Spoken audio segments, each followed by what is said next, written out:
these people some space. No, Look, you got it all wrong, all right? I can explain. Oh, really? Great. Well, I can't wait to hear all the gory details. All the ins and outs. Yeah, me too. We're just friends. I promise you that is it. Oh, okay. Right. So tell me then, why has he deleted all his texts between you two?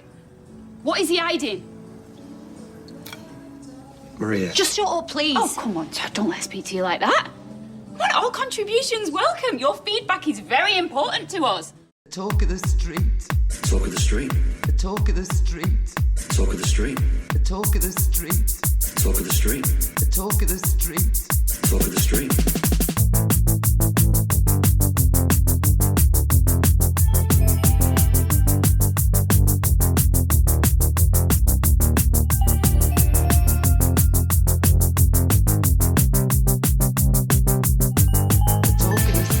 Hello and welcome to episode 413 of The Talk of the Street, an unofficial Coronation Street catch-up podcast whose bonus monthly content research this month has me hankering for Mallorca from when I was a wee boy for its pedalos, its introduction to bottles of a magical drink called 7-Up, and its newsagent that stocks some very dirty magazines. I'm Gavin.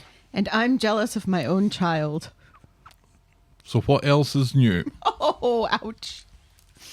I'm very jealous as well. I want to be in Switzerland, overlooking beautiful hills. Not just hills. And listening to the Ricola guy play the big horn. I presume the Alps. She's like Heidi. And our friend Parker is Goat Peter. Or, you know, they're the Von Trapps. Oh, wow. I went from 0 to 100 super quick. Escaping the Nazis. The European tour continues. Yes. We've done London. She's done London, as we talked about last week. Yeah, she went to the Ivy and didn't see any custodians, any celebrities. I don't think it was the Ivy that she was at. I later discovered that there's a few Ivies. It says the Ivy on it, though, It says, on the bowl. It says the Ivy on all of them. On her cottage pie. Most of the pictures she's sending back are of food or of her eating food. Oh, great. So That's good that she's sending these to you because she's having a good time. I'm not even aware that she's still alive. She has introduced her friends to Iron Brew. Oh, wonderful. She got some Iron Brew? She got some Iron Brew and she introduced her friends to it and they like it as well. So Excellent. Good stuff. Well done. It's Stelly and the Tartan Army spreading the love of Iron Brew to Americans. That makes me very happy. She finally got to see the Eiffel Tower. It finally cooled off enough in Paris at night for them to go see it. Yeah, apparently it's been super hot over there. 105 degrees. And 105 degrees in Paris is, I would say, unbearably hot. Yeah, because they don't have air conditioning. No, just even being out in the street, it's so... Right. It's like an oven anyway. Right, yeah, like how New York gets very, very hot. That's in just the London summertime. as well. Yes, London was also hot, but not as hot as Paris.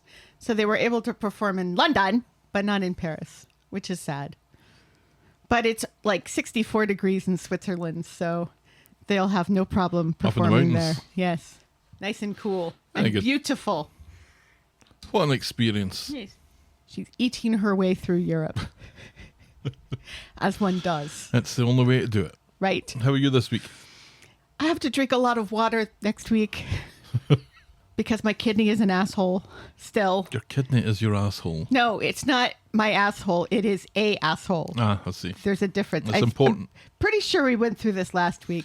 We did. So, you know, I'm a little at odds about all of that. It has me, you know, I tend to put up airs that I'm not as concerned about my health, but I'm a little concerned. So hopefully drinking 3 quarts of liquid a day for 7 days will solve the problem, which sounds... That's far too much. I don't think I could drink that even when I was drinking. It's like 3/4 of a gallon. Mm-hmm. So... It's like 9 of these. Yeah, it's like 3 I'm of holding up a Coca-Cola, 16 ounces. 20 ounce. Oh, is that a 20 ounce? Mm-hmm. Ooh la la. About 500 ml. Yeah. So we'll see how that goes. I would like my kidney to stop being an asshole, but it's been an asshole since I was like 8. So we'll see. How are you? I'm all right. You sure? I'm on blood pressure meds. Yay! Did we talk about that last week? They made me feel weird. Yeah, you're adapting very slowly to them. Do you still feel as weird as you did? Are you still dizzy? A little. Are you still a little queasy? A little. Not as much as I was, though. Are you starting to like eat and then take your meds? No. I'm sticking to my plan. Okay, sure. And it's kind of in the afternoon that I start to... Feels a little like I've got a new pair of glasses. Yeah, it's probably about the time, because you take them in the morning, right? Mm-hmm. Yeah, it's about the time that they're probably kind of starting to thin out. Who knows? Who knows? Anyway, that And this concludes... has been Doctor's Corner Well, with the brooms. shall we preamble, my dear? Y'all's please. Give us some of that so medical Corrie news.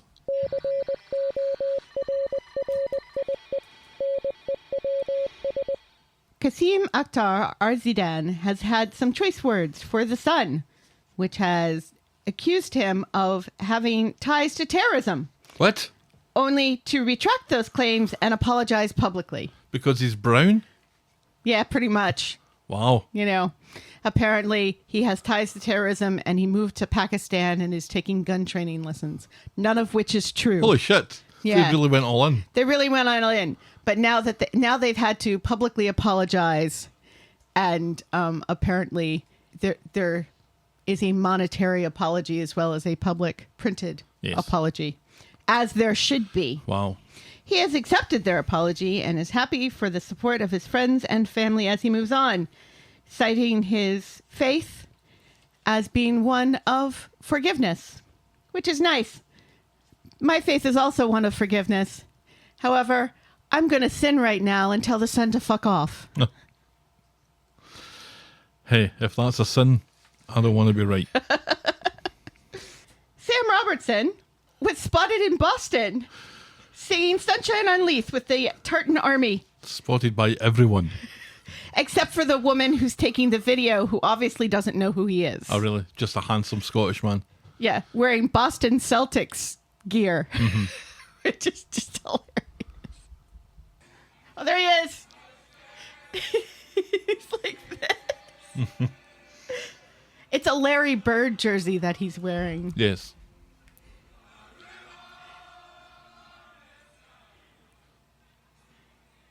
And the person taking the video is just like focusing so much on the dudes in kilts and not on Sam. She has no idea who he is. Bring sunshine on me. Anyway. Oh, there he is. See, but the guys in the kilts, they recognize him. I'm a little bummed we didn't just drive out to Boston just to walk around. Yeah, I know. It's also kind of funny because this is around the time when the kids were little that we would be in the Boston area. We could have bumped into Sam, possibly. And you could have had like a Scottish moment. Don't know what that means. Yeah. It's best not to investigate too closely of the Scottish moment that me and hunky Sam Robertson would have. Whatever that means. You dog. And finally, he's a handsome man. he is a handsome man. Brody becomes charming as it's announced that that actor Ryan Mulvey will be in the Snow White and the Seven Dwarfs panto this Christmas. So Wow. I guess it used to be a rule that if you were still on the show, you couldn't do pantos. But now they're allowed to go do pantos, even if they're still on the show. It takes up a fair chunk of their time, though, because there's all the rehearsals, and then the actual panto runs for a couple of months, usually. Yeah, It's through December and January. right. So that's a long time when you're not on the show. So I guess we probably shouldn't be expecting to see too much of Brody in the spring of 2027. And that's Corrie News. It leads us, as it always does, Helen, I don't know how you do it, but every week it leads us seamlessly into the feedback section that I like to call Everyone's a Critic.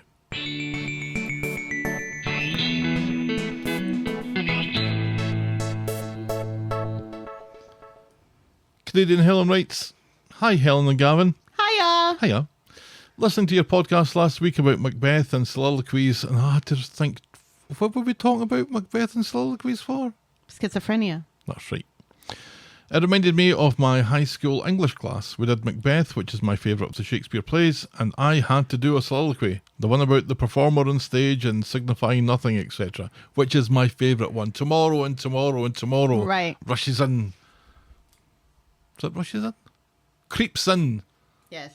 It doesn't rush. No, it creeps. It does Yes. the opposite of rushing. That's not my favorite. Out of Macbeth? Oh, no.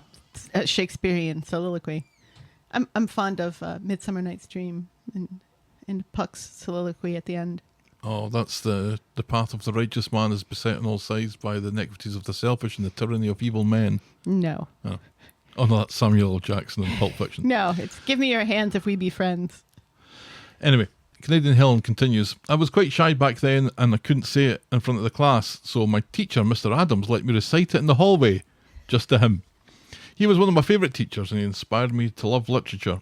We were shopping yesterday and I saw this display of Iron Brew. She sent me a photograph of the display of Iron Brew, which I enjoy. I'm loving this Iron Brew chat. Yes.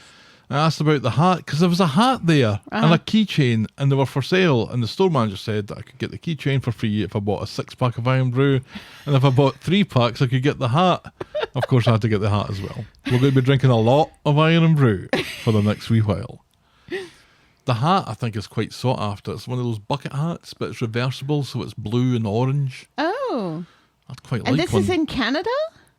This is, I think, is in one of the British grocery stores that we dropped in it in Burlington. I think Burlington, was it Burlington?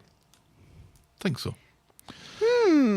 Fancy a drive to Canada, my darling? Not right now. And Nikki writes, the witches comment from last week is regarding Roald Dahl's The Witches. In the film and book, they're having a conference in a hotel and are dressed as older women. When the disguises are dropped, they're all bald, disfigured old hags. And when you see the picture of them all standing together, it did have a The Witches feel about it. Right, yeah, because in the book, and I haven't seen the movie in a while. Actually, there's 2 editions of the movie now.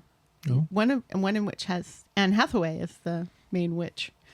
But I seem to recall, like, the gathering of the witches, they're all kind of, like, in towels and stuff as well. They have, like, towels on their heads and, like, mud masks and stuff. So, Tina writes, it did my heart good to hear you frustrated with Jodie, Gavin. Welcome to the party. Thank you very much. And Trishar says, London? It was mentioned on the latest Coronation Street Instagram post.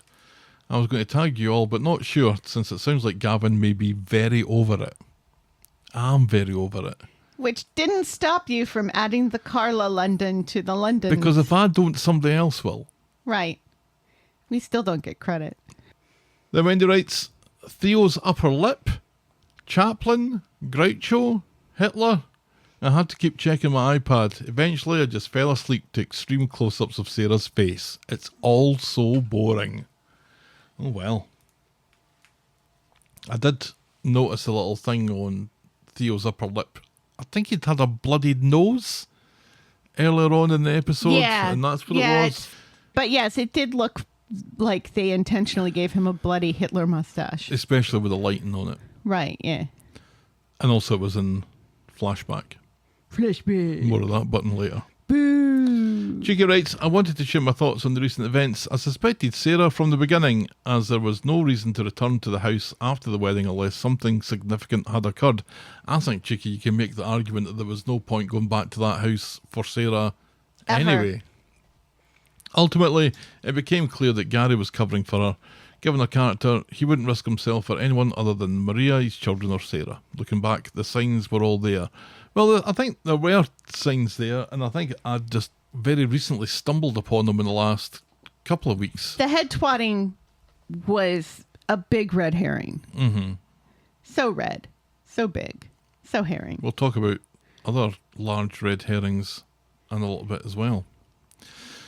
Thank you to Cheeky, to Wendy, to Trisha, Tina, Nikki, and Canadian Helen for the feedback this week. It's very much appreciated. It's always welcome. Send us your thoughts and I'll probably read them out. Get us at the talk of the street at gmail.com, or our DMs are open at Corrie Podcast. I would love it when people write actual letters to us. Send us your proper mail to the talk of the street, PO Box 12, Eaton Rapids, Michigan 48827. Please note that we reserve the right to edit feedback, but only in the interests of brevity. And now we'll podcast for coffee.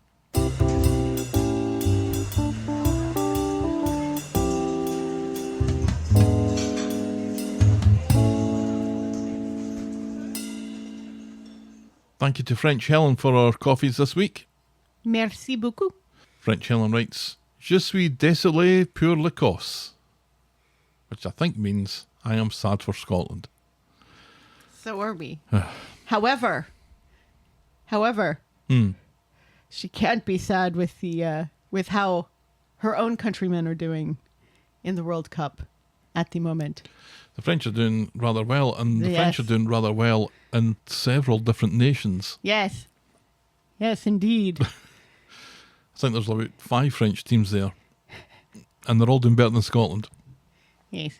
I watched the Brazil game with just a sense of inevitability about it. I mean, it's Brazil. It is Brazil, but we made it very easy for them. But anyway, I've decided that I don't care. Thank you very much, French Helen. You're not going to root for the USA? Oh yeah, I've got my second passport for a reason. I'm still rooting for the Netherlands.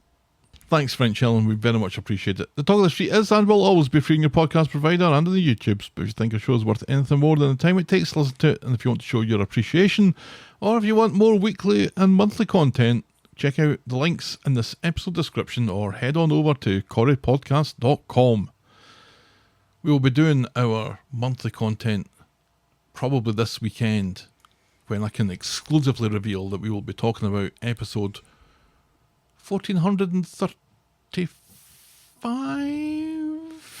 from October 14, 1974. This is the first of 2 Mallorca episodes. Ooh la la.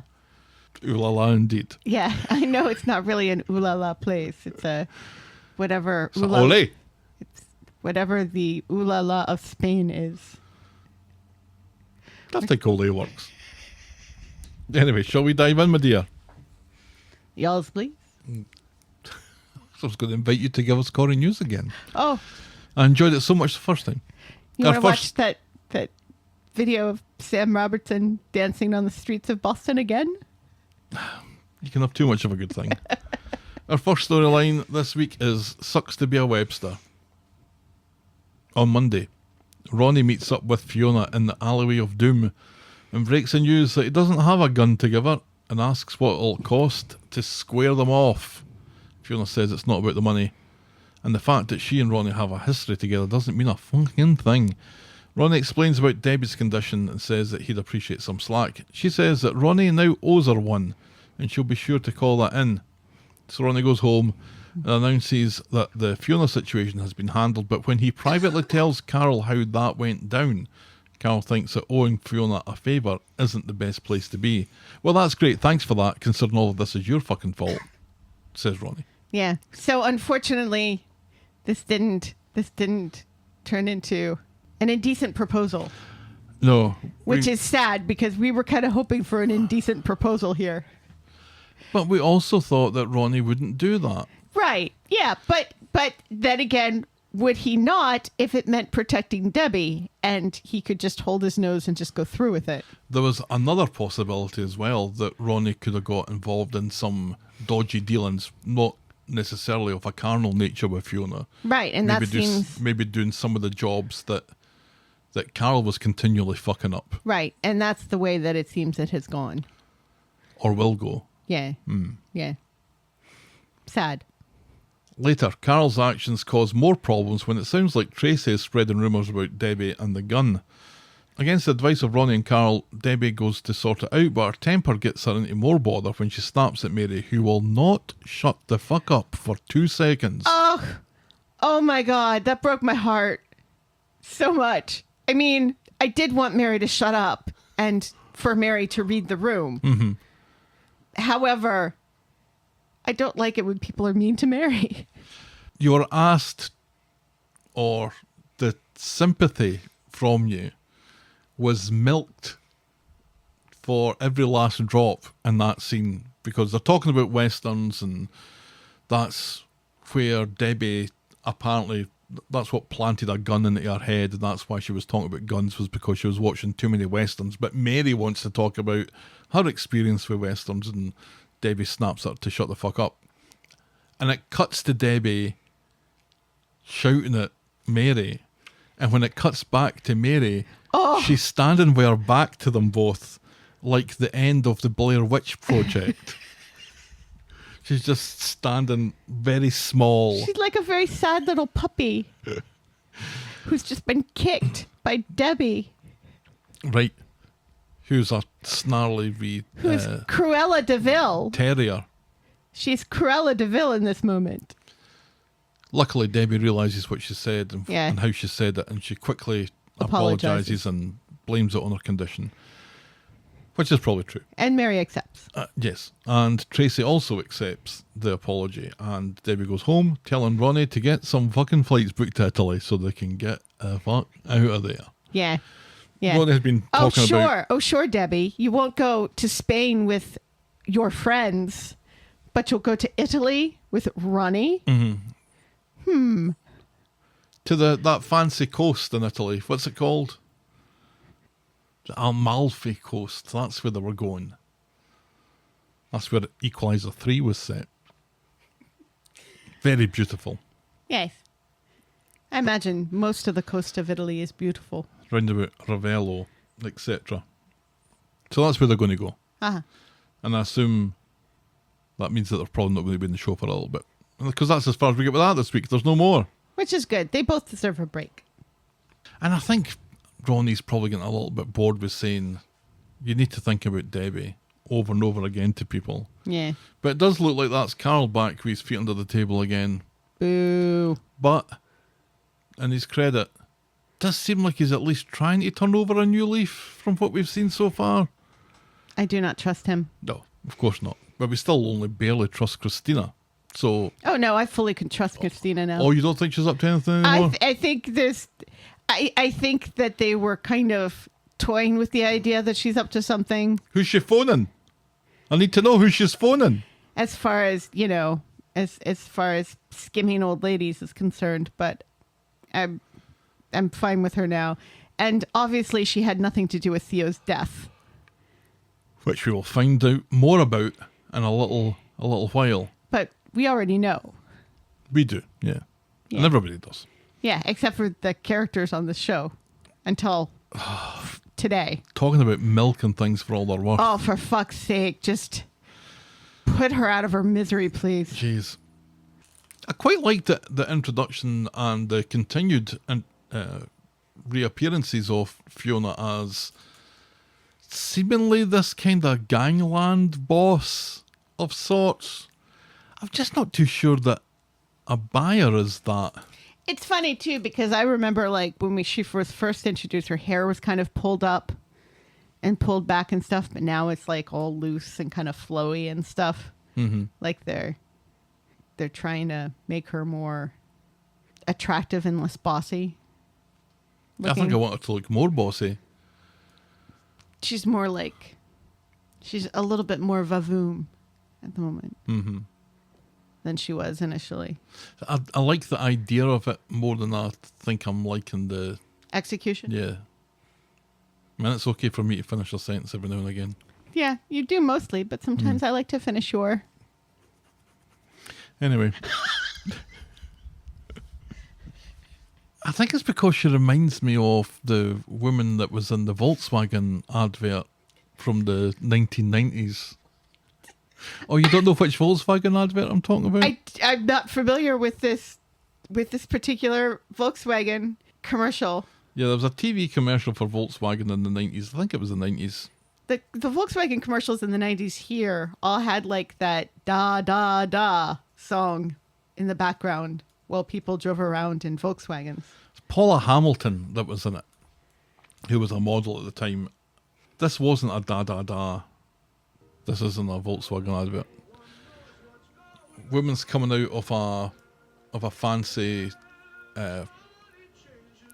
London white stone building, and she's thrown off her fur coat, and she's thrown off her pearl necklace, and taken off the earrings and the jewellery. She's presumably leaving whoever it is that also lives in that house, and she's about to drop her car keys down the drain when she sees it's a Volkswagen Polo or a Volkswagen Golf, and she goes, fuck it, I'm keeping the car. And that's the advert. And it has this kind of oompa music against it for some reason. Yeah. If only everything in life was as reliable as a Volkswagen, it says. Anyway, the Paula Hamilton character in we didn't that get commercial. that commercial. No. The Paula Hamilton character in that commercial reminds me a little bit too much of Fiona, who I don't see quite as a gangland boss that she's been portrayed as. See, she kind of reminds me of, what's her name in that movie with Michael Douglas, where she famously crosses and uncrosses her legs. Basic Instinct. Do you think she's like Sharon Stone? Yeah. She's she's not Sharon Stone. It's been a while since I've seen Basic Instinct, obviously. Or a photograph of Sharon Stone, it would seem. It's more attitude that I feel is similar as opposed to looks. Gotcha. All right, let's move on. Our next storyline is Sam's Shite Club. This is just another story that we only got on Monday.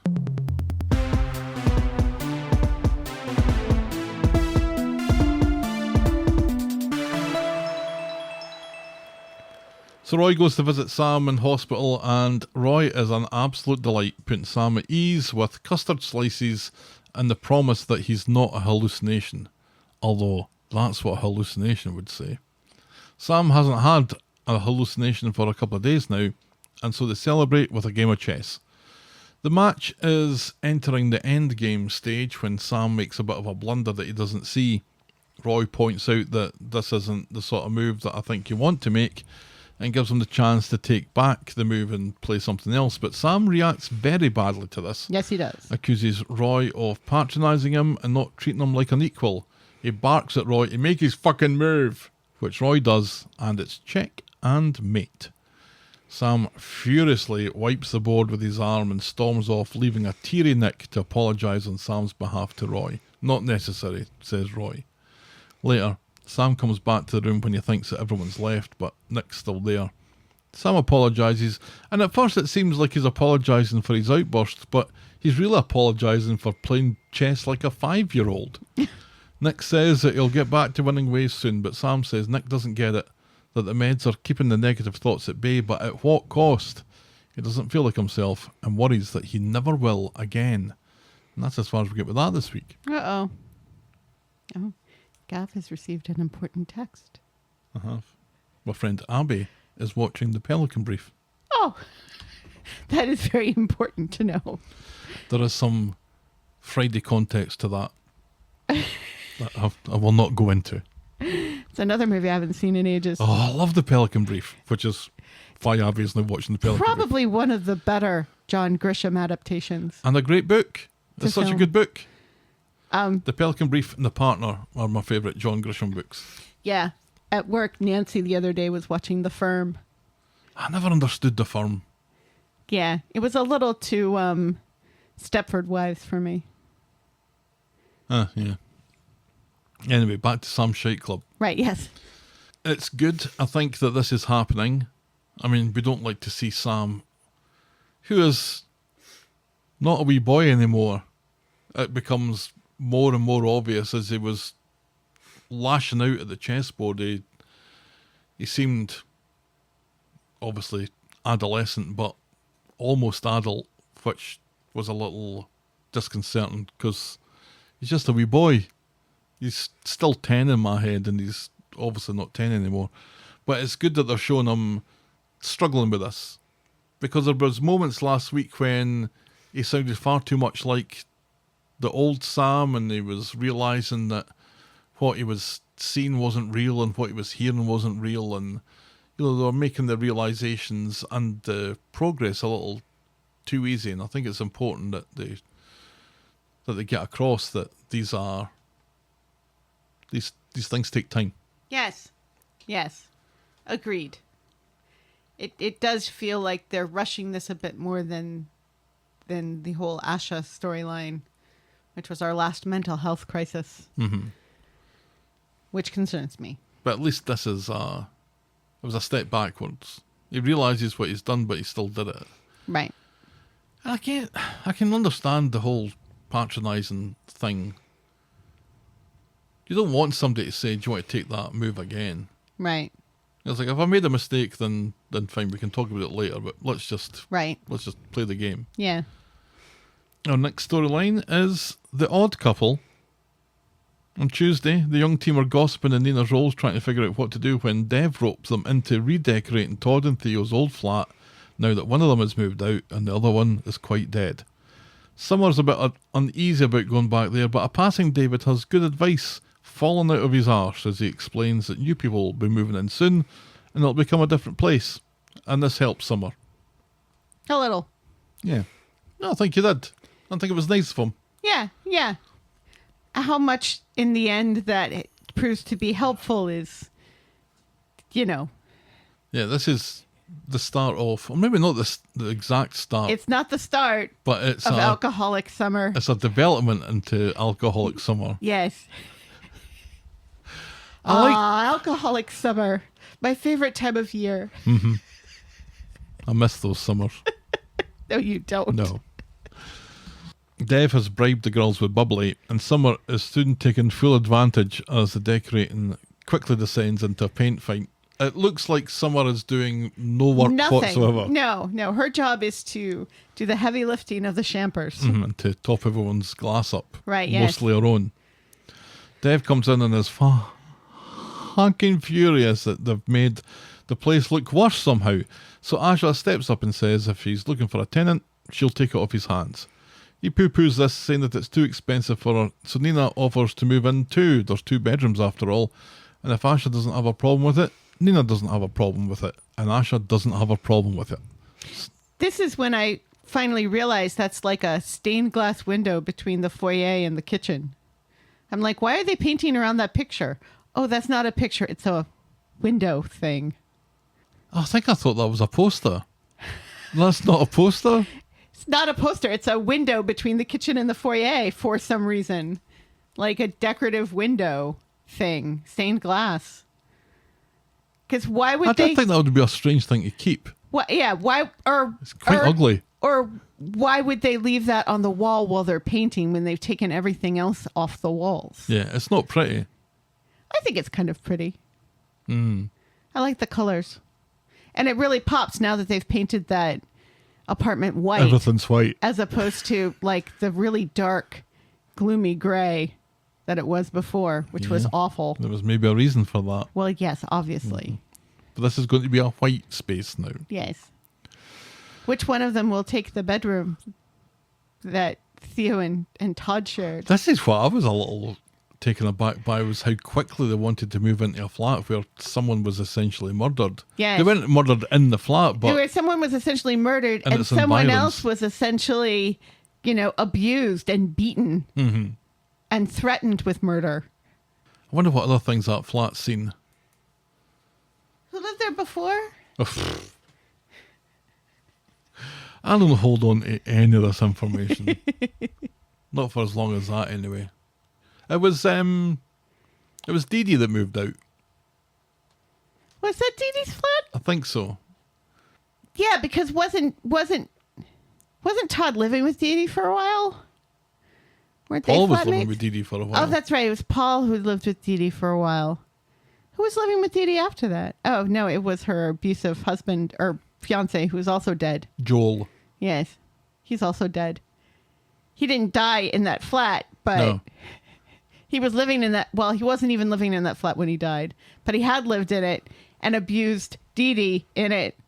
But who would want to move into that flat? It's fucking cursed. It's like Most of the living spaces in Coronation Street are yeah, cursed. it's like though. the rape hotel. Why would anybody stay there?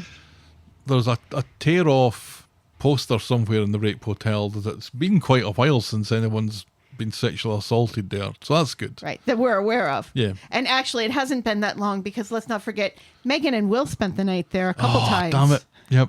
So it's fairly recent. So Yes. it's reset it. Statutory rape happened this year. On Thursday. So the move is on, just like that. Dev is worried that Asha doesn't appreciate how expensive an immersion heater is to run. Any ideas what an immersion heater is? It's something that heats your apartment by immersing a heating coil in fluid. Heats your hot water up. So if you want a hot bath, you need to turn the immersion heater on about 45 minutes before you want to have that bath. You don't just automatically just turn the spigot and it's hot. You have to plan baths. I find it hard to believe What sort of medieval? this is how my mum's house was before the central heating got put in. So it suggests that there isn't any central heating, because if there was a central heater, there'd be a boiler of some nature that would maintain a level of hot water. But if there's an immersion heater, and if I'm understanding this correctly, if you want hot water, you have to have had the immersion heater on for a while. But if you forget to turn it off, that's you in bother, because as Dev says, they cost a fortune. Because they're always heating up cold water to hot. But wait, I seem to remember Theo running baths for Todd within like 5 minutes. Yeah, they must have had the heater on then. Or maybe they turned it on every morning. Or maybe you can now put a timer on it to turn it on at, I don't know, 4 o'clock in the morning, so there's plenty of hot water when you So wake you up. have to plan like your showers as well? Sounds like it. Oh, you could have an electric shower that you wouldn't need a boiler or an immersion heater for that. How does that work? So the cold water goes through the body of the shower, and while it's in there, something in there heats up the water for you within the shower unit. I had one of them. What sort of 19th century nightmare is this? The electric shower was perfectly Medieval acceptable. times. Anyway, and that's all I know about plumbing. So, Dev's worried that she doesn't know how expensive these things are to run, and also that you'll miss speaking to Asha as something other than her landlord. She gives him a hug and yonks the key from his pocket and immediately complains about a weird smell in the fridge that he needs to take a look at. In Nina's roles, Nina is not having as much luck with Roy, because Roy is choosing today to reminisce about Scrabble Thursdays and how much they mean to him. Asha reminds Nina that she can't afford the immersion heater without the two of them paying rent, and Nina says that, yep, she will tell him. Roy, though, eventually finds out thanks to Brian spilling his guts after Bernie came in to buy a housewarming card into the cabin. And so Roy, how's Roy going to take this? He takes it incredibly well. Yes. He buys Nina a train teapot. A train teapot. Because of course he did. He was going to buy it just for displaying in Nina's rolls, but gives it to her. And she is... How adorable is that? And she's fair taken by it. Ugh. He basically tells her that this makes perfect sense and go on and be happy. So the young team are all helping Asha and Nina move in. And then Summer surprises everyone, and I think makes people a little uncomfortable by buying them all the brand new minor appliances that they need, like toasters and stuff. Well, and some that they don't need, like the espresso machine that they were talking about earlier, how they would like to have at some time, even though there's one in Nina's rolls, they can just walk down the street and get one. There's not anytime. an infinite amount of surface space here. No. It's very minimal. Now that it's all painted white and you can see it. But I'm pretty sure Todd and Theo had a fancy coffee machine too, didn't they? I'm pretty sure they did. They had some like fancy gay appliances. Can an appliance be gay? Yes. Wow. I learned so much from you. This is Summer putting her Billy inheritance, her bereavement dividend, to good use. Yes. She By also buying big, massive packages. She She's also- got like these huge monster bags that, people buy when they have to take lots of things to the post office Right. or they're shopping in IKEA. Yes, it had a very much an IKEA or IKEA feel to it.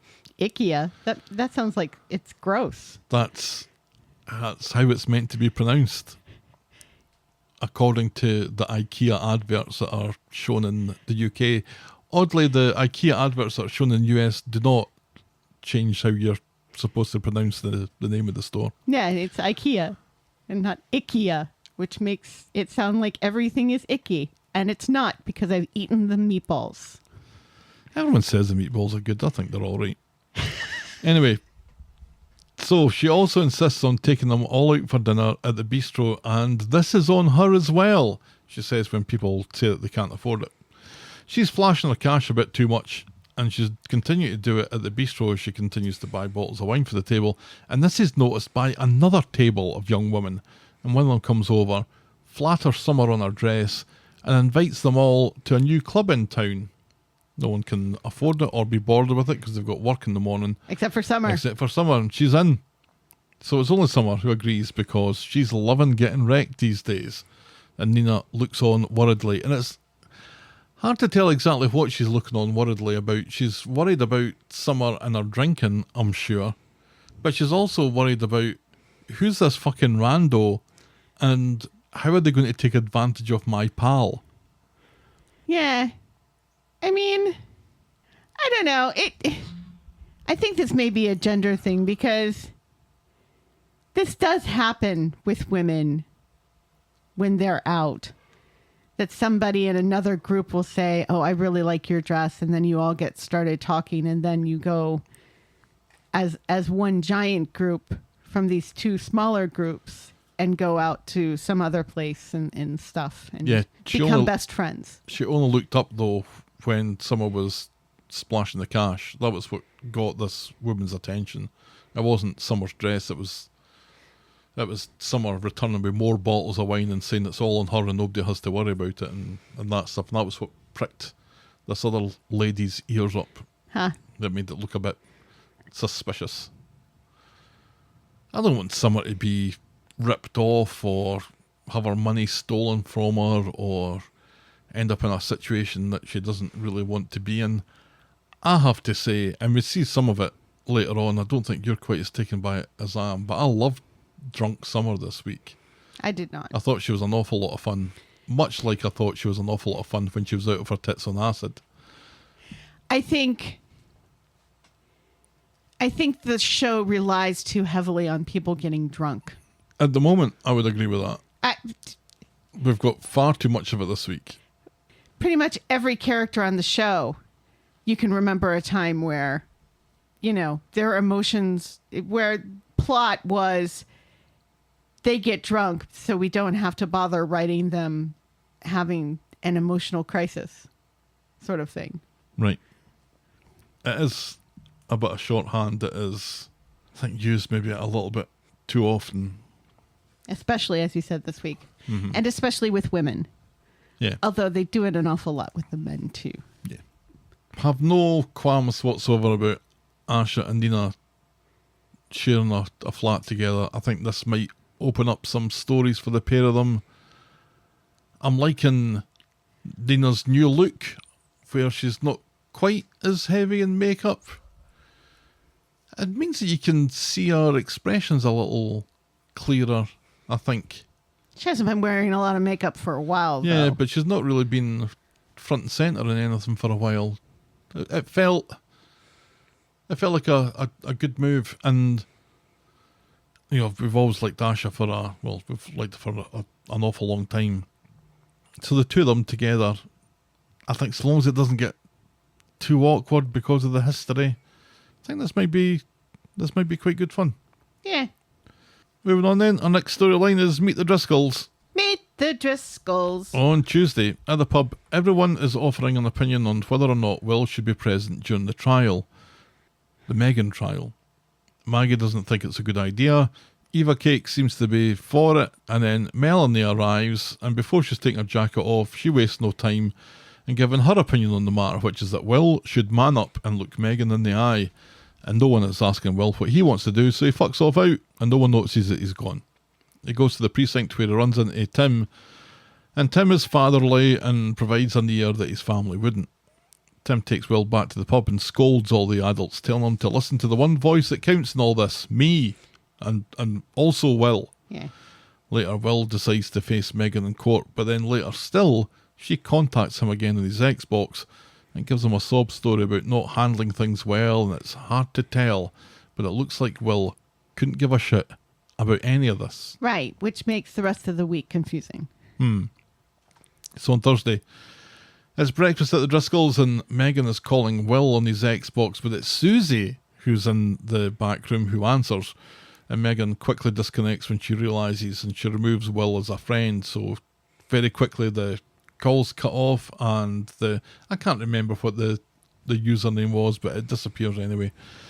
Later, in Nina's rolls with Ollie and Will, Susie winds Will up about his new girlfriend on the console, who she spoke to. Will is fairly calm about this, actually, and reminds Susie to stay the fuck off his things. But later, Ollie grasses Will up to Maggie, thinking that there's something suspicious going on here.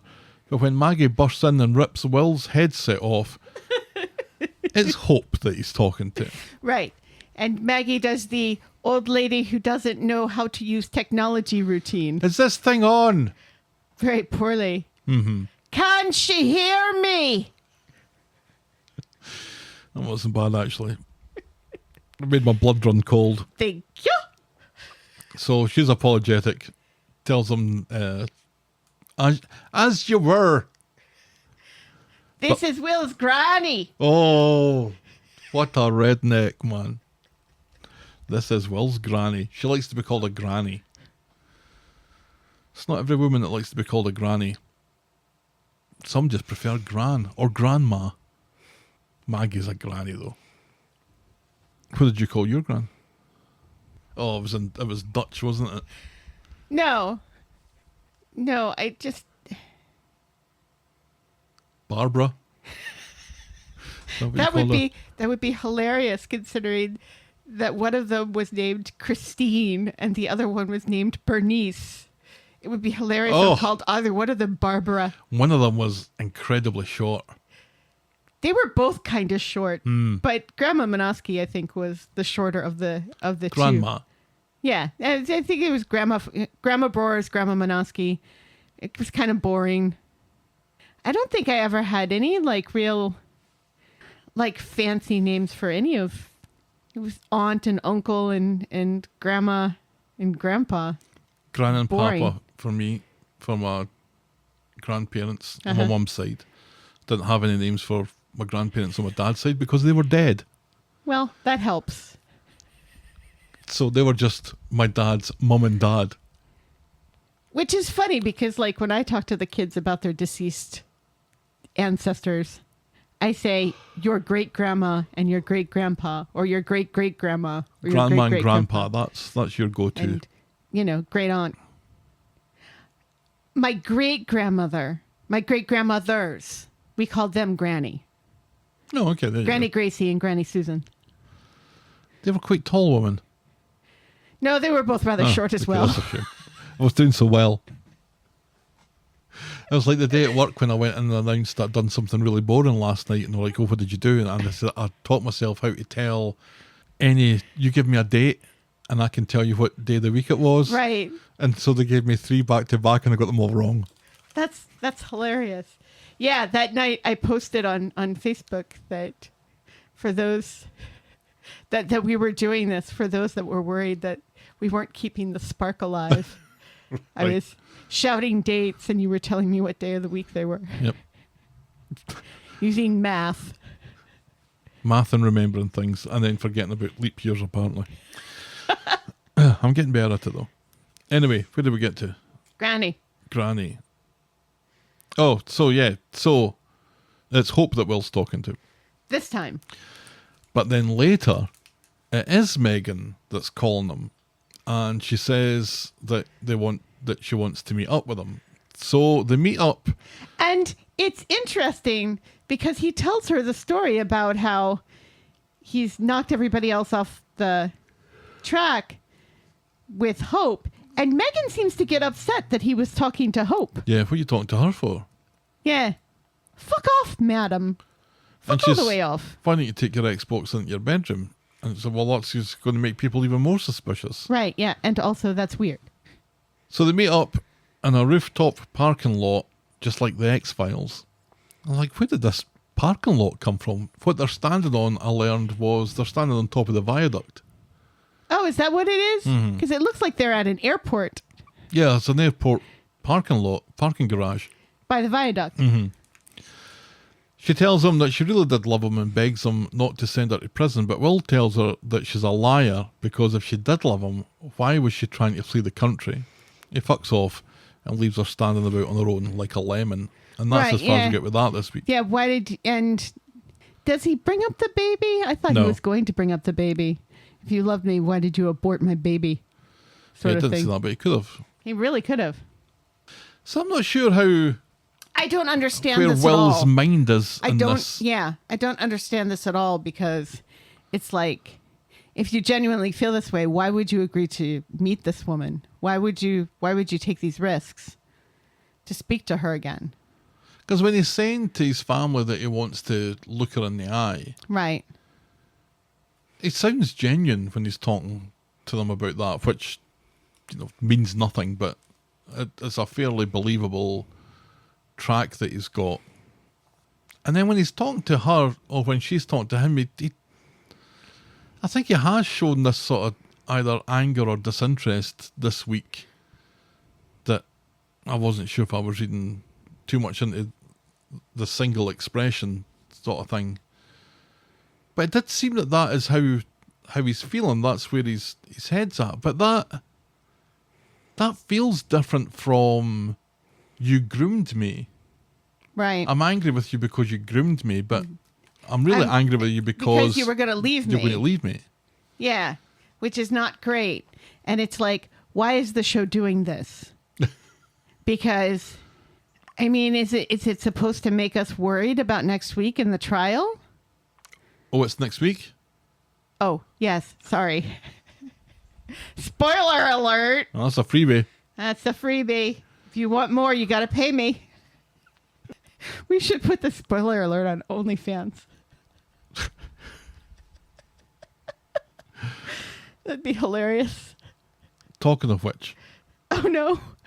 I meant to mention this after the Corrie news, but I was just so taken away by the musical aspects of Corrie news that it slipped my mind. But July 6th to July 12th is International Soap Week that's been run again by our friends over at Coronation Street.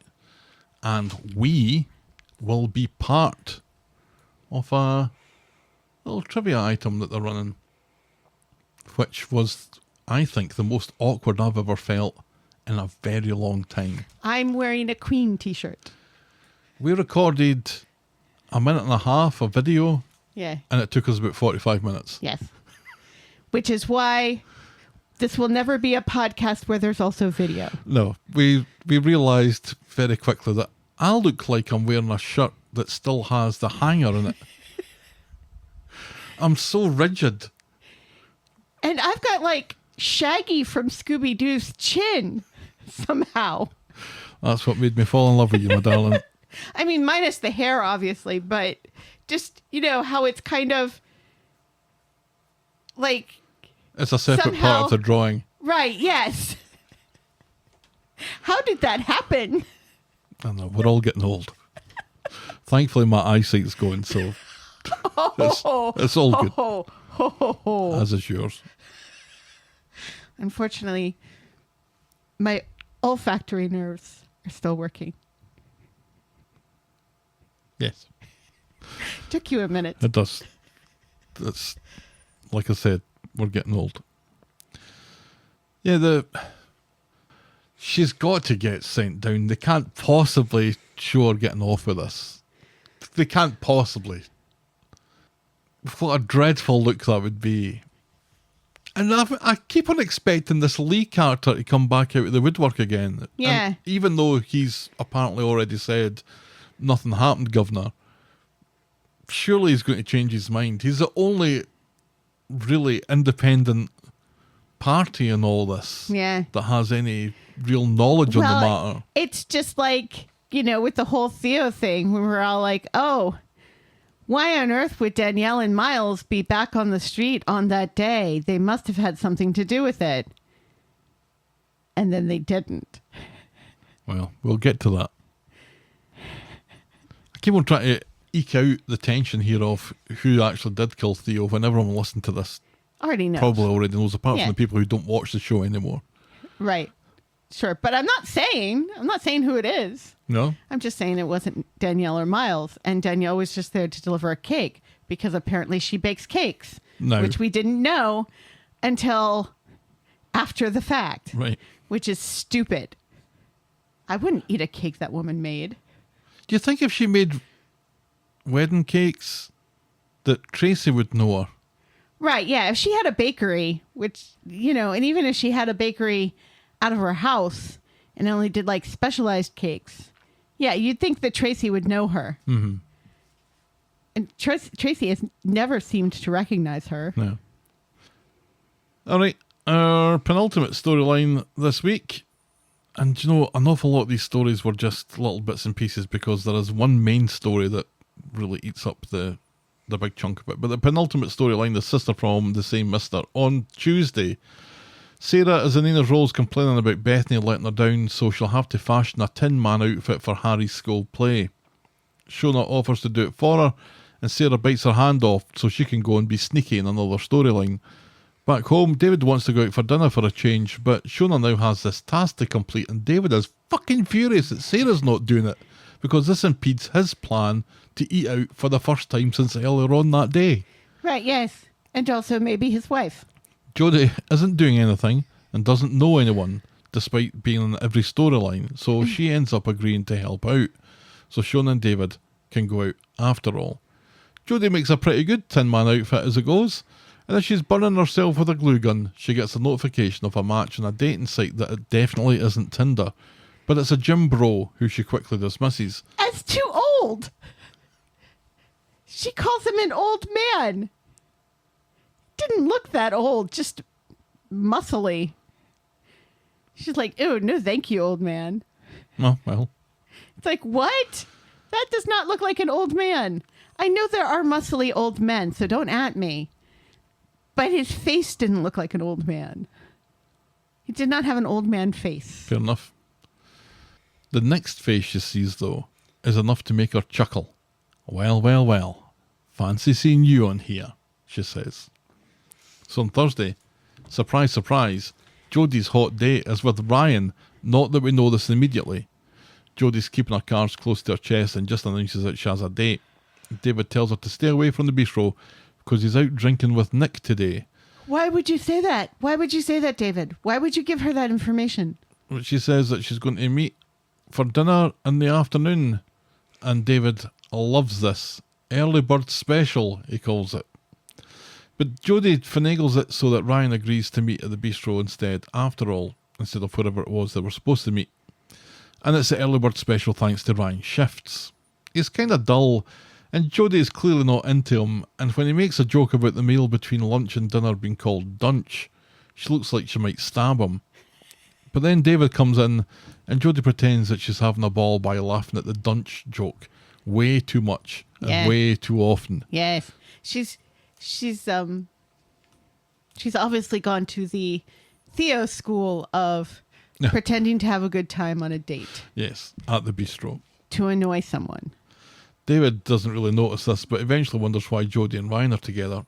At the end of the meal, Jodie is keen to put on a show for David of her and Ryan going somewhere else, but Ryan's not keen, says that there isn't a spark, and suggests that they go their separate ways. And I fucking love this. That was hilarious.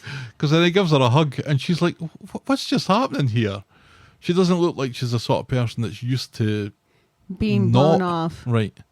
So. Right, which is weird because, as you mentioned, in the beginning of the date, she seemed like she was ready to leave until David walked in. And no wonder, because Ryan's such a chatty Cathy, and he's talking about how his iron broke, so his shirt's not really all that tidy, except he's put his jacket on to cover it up, and it's like, this is the first thing that you want to say to this woman? Right, yeah. And that didn't feel like Ryan to me. None of this feels like Ryan. No, yeah. It's like they decided, well, we need to make him boring because plot. And it's like, you really don't. He's a very sweet and charming man. Yeah. Who is very nice and funny and knows a lot about music and is kind to old ladies. So he is a catch. That's exactly what Jodie's looking for. That's what's down on her profile. It's what you should be looking for. Must be kind to old ladies. Right, because men who are kind to old ladies are kind to younger ladies as well. and are not as concerned about looks, which is why you married me. Oh, is it now?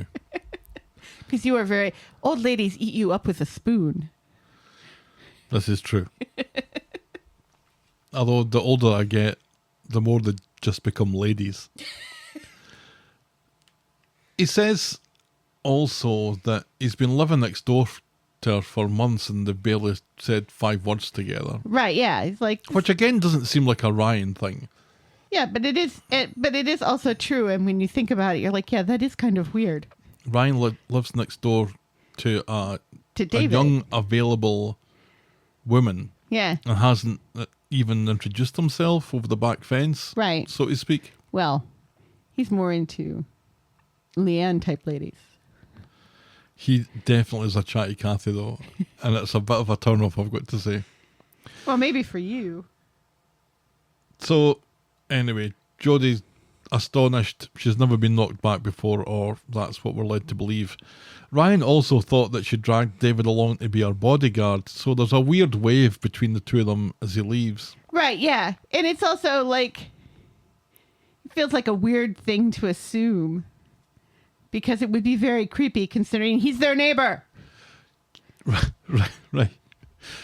Because she says to him that she moved the date to the bistro because, you know, she's had bad experiences before and she needs an escape plan sort of thing. Right, which is also to her weird neighbour. to say to her neighbor. Yeah. Later, Jodie tells David that she wasn't into Ryan as he wasn't as muscular as his profile suggested. And yet, she said ooh no to the really muscly man, who she thinks is old, but is clearly, you know, at least in his like early 30s. He's just muscly. And also, I would like to see this profile picture of Ryan because I can't imagine a profile picture of Ryan that would make him look muscly. But he was quite muscly. Remember, he was doing that Right, but it's that training video thing, and these Right, yeah. not only but also fans that he had going. right, yeah. But it was like a lean muscle. It's more Gambit than Wolverine, which means nothing to you. No, it's not blah. It's blah. Okay, gotcha. Right. It's more Austin Butler, not Austin Powers. not Channing Tatum.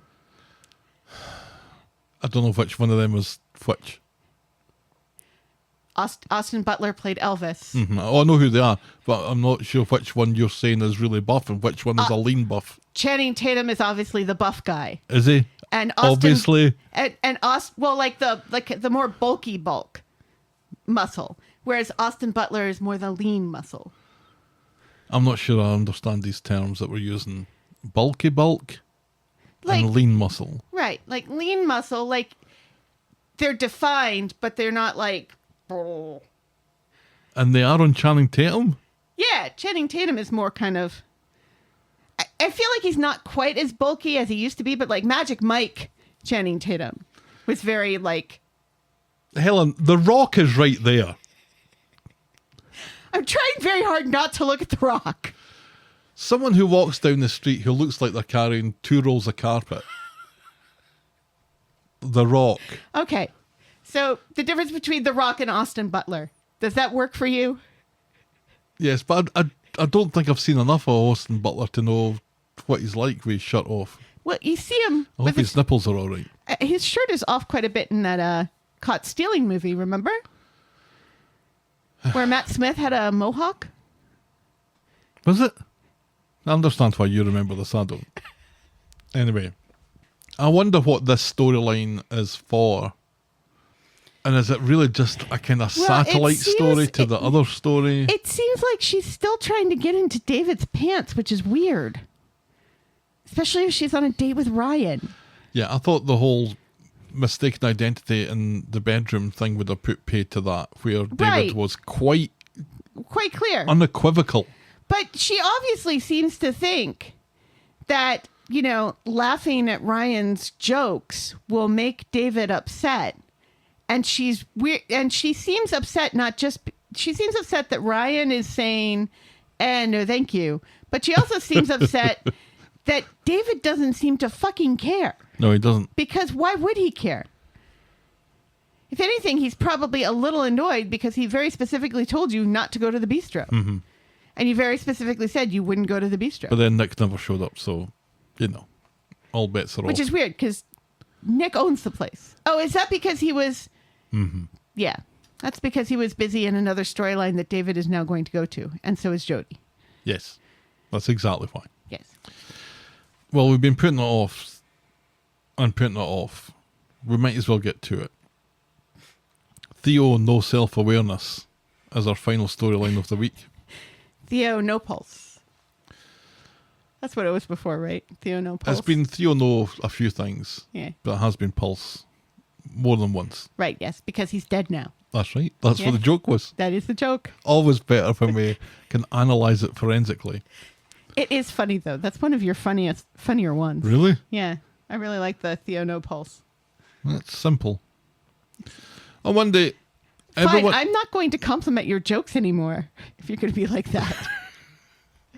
I compliment your joke and you imply I'm simple? No, the joke is simple. Right. And that's why I like it, because I'm simple? You're extrapolating this, I'm not. Anyway, we best move on. On Monday, everyone who lives with Sarah has either announced that they have plans tonight or have been told that they will be having a sleepover somewhere else, whether they like it or not, because Kit is making dinner, during which one assumes he intends to propose.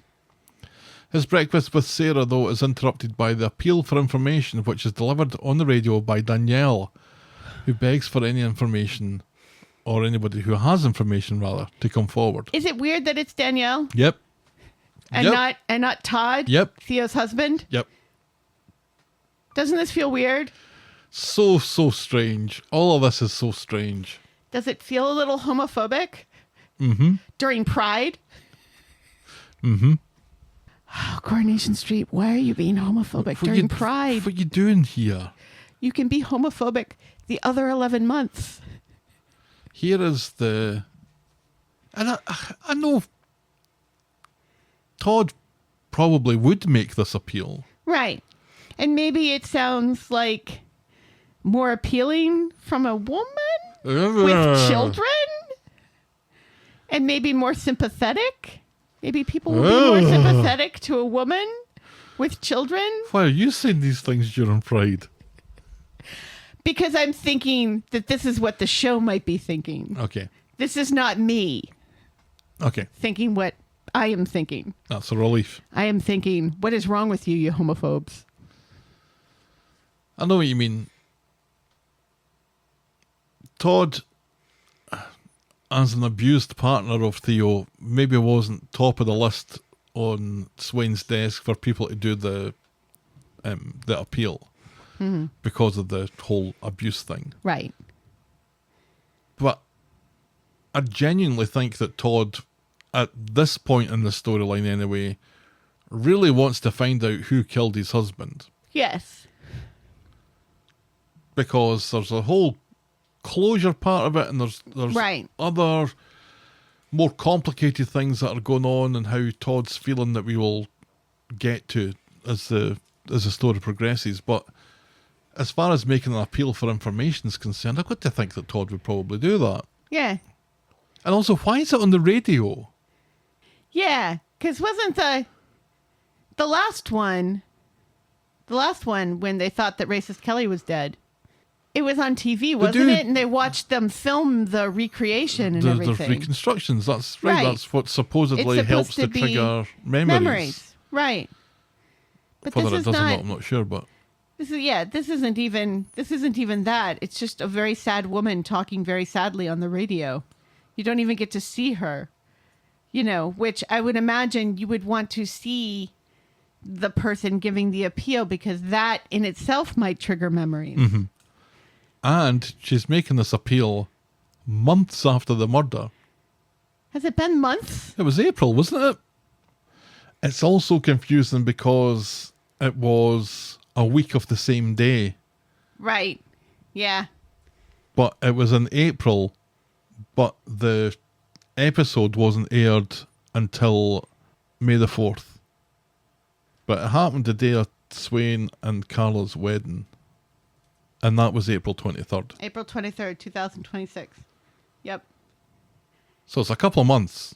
So she's making Yeah. an Yeah, appeal a couple of months later. Right. When, who remembers what they were? We couldn't remember it was 2 months ago. Yeah.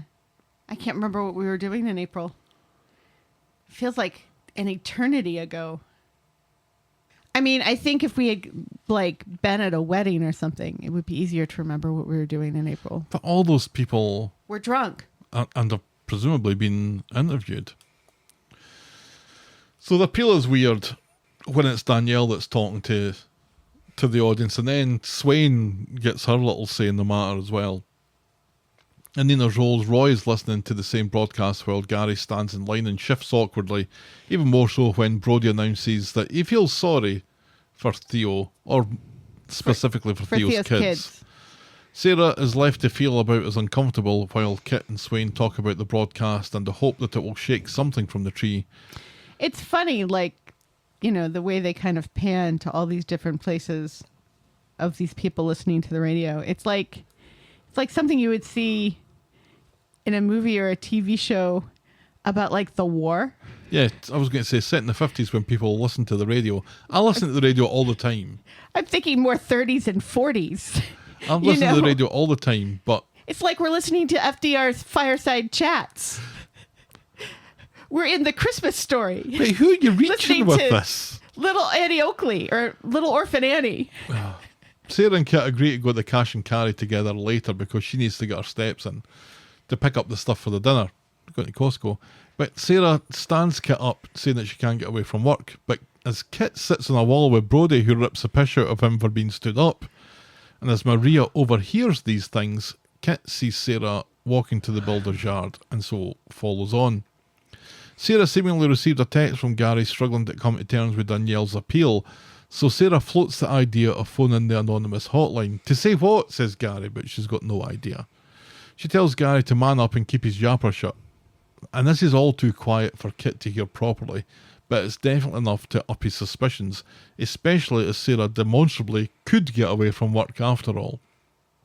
In the pub later, Kit and Sarah are sitting with Todd and Summer is getting gradually blutered on the Vino de Blanc. Sarah apologises to Kit for standing them up, and then because she doesn't know what his plans are, she invites Todd and Summer to join them for dinner, and they happily agree. Right.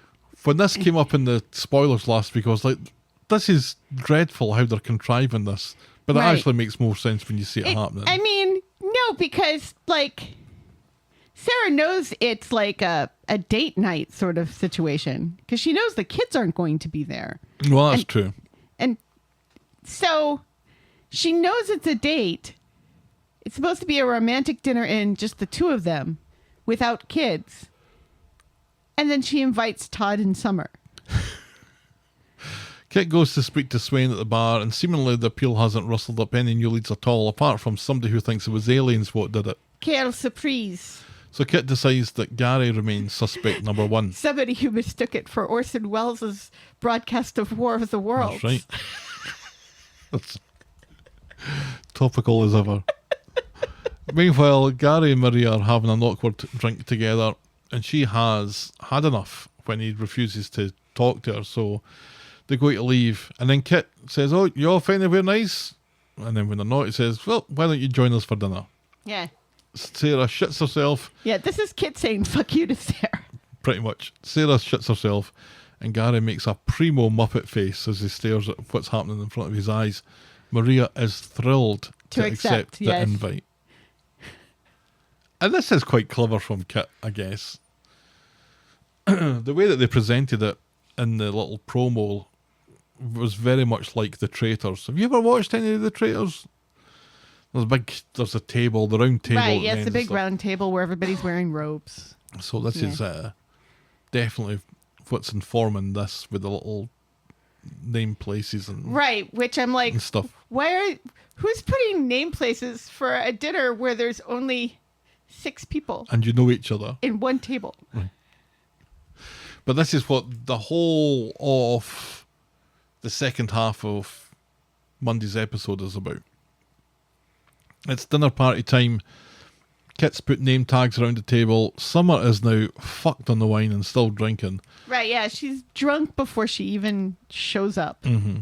Todd is concerned that Sarah is in some Kafka-esque nightmare here, having a dinner party with the man she's having an affair with, and both their partners. And Sarah neither confirms nor denies this, and just wants to get through to dessert without killing anybody. Gary is eating his knuckles, and Maria is dropping subtle barb after subtle barb after subtle barb at Gary and Sarah. And what's hilarious is this is like a little dinner party amongst friends. And both Sarah and Maria are dressed to the nines. They are both in like very fancy cocktail dresses, and Summer is still in the stripy kind of Jumper. Sweater dress that she was wearing earlier that day. And none of the three men have dressed up. It's Gary's just... put a shirt on, I think. He was wearing a shirt earlier, Was Gav. it- That's not enough. It was a clean shirt then. It's not Kev Sarah we're talking about. is wearing Like a an very- LBD. She's wearing like a black strapless cocktail dress. And Maria Maria's is like up to the purple. neck. Yes, but it's very tight and it's purple and it's sequined. Yes, I didn't like it at all. Yeah, it's got long sleeves because apparently Maria and Sarah are living in two separate seasons in the same town. Yes. But yeah, they're both dressed up. And Sarah isn't rising to the bait much. But Maria just doesn't stop from the moment that she arrives. Everything is like, well, you and Gary are great friends, and oh, aren't you lucky to have a friend like Gary? And It's very much Dynasty, isn't it? yes, yes. If there was shoulder pads, absolutely, and soft focus. Right, yes. And if their hair was just slightly more feathered. And there was just a bit more hairspray. Kit silently observes all this. Yes. Which I thought was a nice little touch. Very cool customer. Yep, he's just sitting, he's got he's curling his finger over his lip as he just watches and takes notes and stuff. Dinner starts and Maria continues, although her barbs are becoming less and less subtle as it progresses, and she eventually stands up to toast Kit and Sarah. Summer makes such a bizarre noise as this happens. Summer is just really kind of bizarre all the way through. Kit and Sarah. Oh, to Kit and Sarah. What was that noise?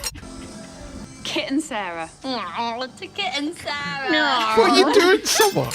Yeah. Sorry. So It sounds like she's trying to go, "Nyah," like "aw," but it's only "nyah." It's that noise that Chandler makes in Friends. Nyah. It sounds like she's like, not Tigger. There's another cartoon. Is it Cringer? That kind of makes a like meow sound when he's like talking. There might be a Thundercat that makes a noise like that as well. Oh yeah, the annoying one, the annoying little fat one with the weird ears. To give him his Sunday name. He's got it's not Cringer because obviously that's Masters of the Universe, but it's like Snarl or something, or Gnarl is that cat's name. It's the weird like kind of pet one. Snarf. It's Snarf, Snarf, isn't it? Snarf, yes. Although I thought he said snarf, snarf. Snarf, Snarf, snarf. He might go snarl occasionally. But yes, she Anyway. very much sounds like a cartoon cat. This is a good as an advertisement as anything against drinking. If someone's going to make noises like this. If you drink too much, you'll start to sound like a cartoon cat. She drops a glass, which Sarah rushes to clean up. Maria tells Sarah that she's had an awful year so far, what we're getting twatted on the head. Kept leaving for Wales, but at least she had Gary to keep her company. And keep her warm at night. Maria explains to Kit that she and Gary are having some marital issues, what with the lies and the secrets and deleted texts. And as soon as she says deleted texts, Kit's ears prick up. What's this about, deleted texts?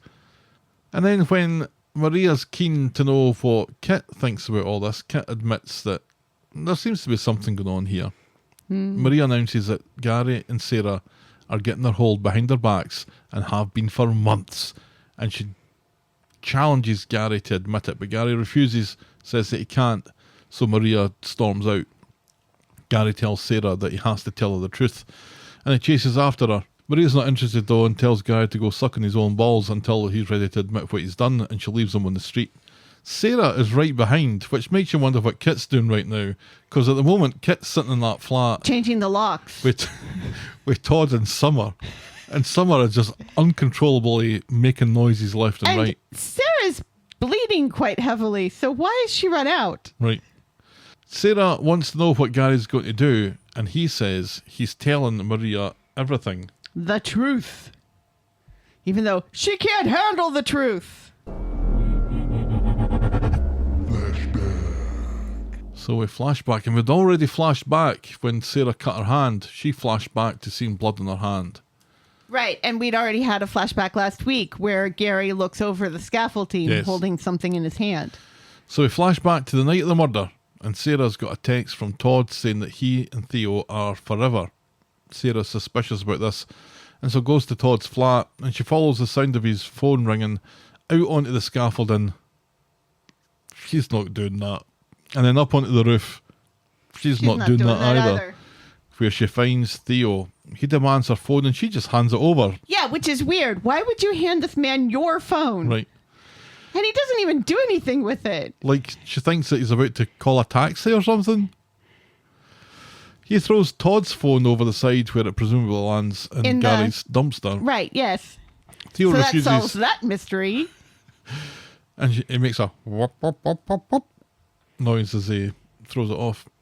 Theo refuses to say where Todd is, or even if Todd is alive, and instead does his best to get a reaction out of Sarah, calling her a slapper because she has 2 kids from 2 men, and then accuses her of still loving Todd, and then he remembers, oh wait a minute, it's actually 3 kids from 3 men, because he remembers that Billy was her and Todd's, and he calls Billy an abomination, presumably because Billy Sarah, Billy the baby. yeah, presumably because As opposed Sarah to Billy who he murdered. was in love with A gay man. a gay man.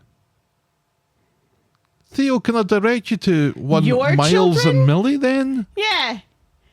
Yeah. Exactly. Self-aware much? Not at all. Theo, no self-awareness, you see. Yes, yes. See, and at that point, I'm like, yeah, Sarah, twat him over the head, please. Because if somebody called my children abominations, I would twat them over the head with a bit of scaffolding. Or something even heavier. So Sarah pushes him away and he nearly topples, and he tells her that was a mistake. And he seems to go for her. It's not entirely clear, but I think he's definitely going to try and hurt her. So Sarah grabs a big old pipe, twats Theo on the head, and he falls from the scaffolding to his death. And that's it.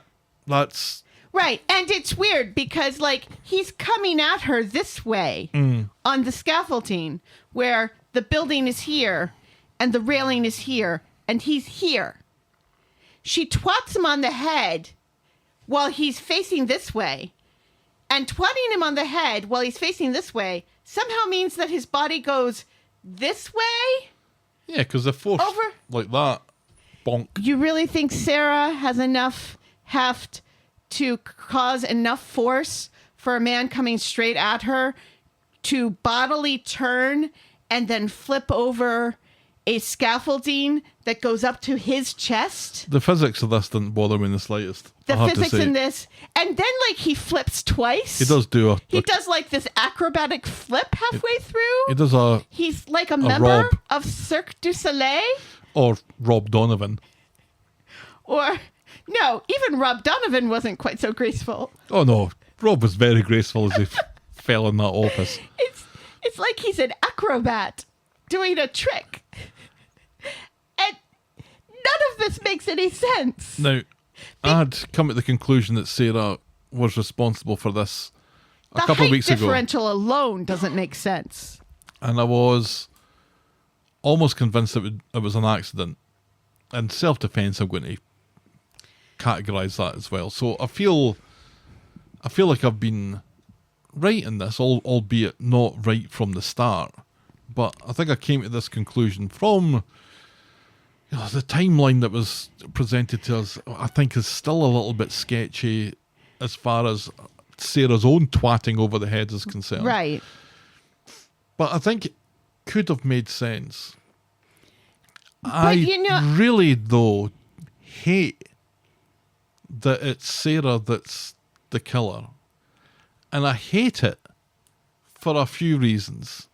But the main reason that I hate it for is in the promotional still that they had for, who are the six people that could have killed Theo. One of these people is going to die, and here's the lineup that they had, like it was the usual suspects. And Sarah wasn't in it. But what they were saying with that promotional still was, one of these people has killed Theo. And then they've gone, ha ha ha, it actually wasn't one of these people, because George was in it, Christina was in it, Summer was in it, Todd was in it. Gary was in it? Gary was in it. Yeah. Sarah wasn't in it. It's like the poster for the movie, The Usual Suspects, not having Kevin Spacey in it. Which might have worked on one level, but not for the purposes of the story. Yeah. So I don't think they're Because playing fair here. Sarah is no Kaiser Sose.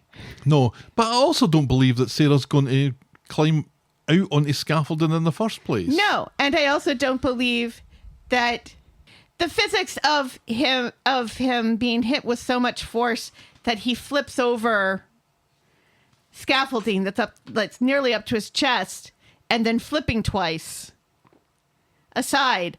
I don't think that Sarah physically has enough strength to twat a man coming forward towards her over the head with enough strength to even knock him down, much less cause him to fall over the Adrenaline scaffolding. can do a strange thing, so you hear stories of people picking up cars and they couldn't this possibly do it. is different. She has a thing, an extension to her arm that is moving, at the tip of it is moving much, much quicker than her arm's moving. Right, but the angle alone. And the weight of it, I 'Cause don't know.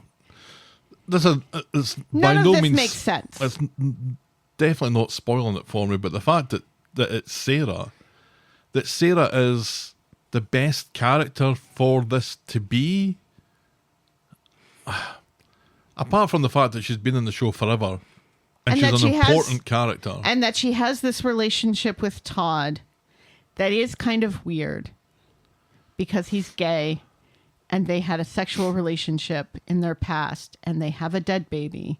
So there's a lot of weird moving parts to this relationship that feels like the awkwardness of it would have made them not be friends long ago.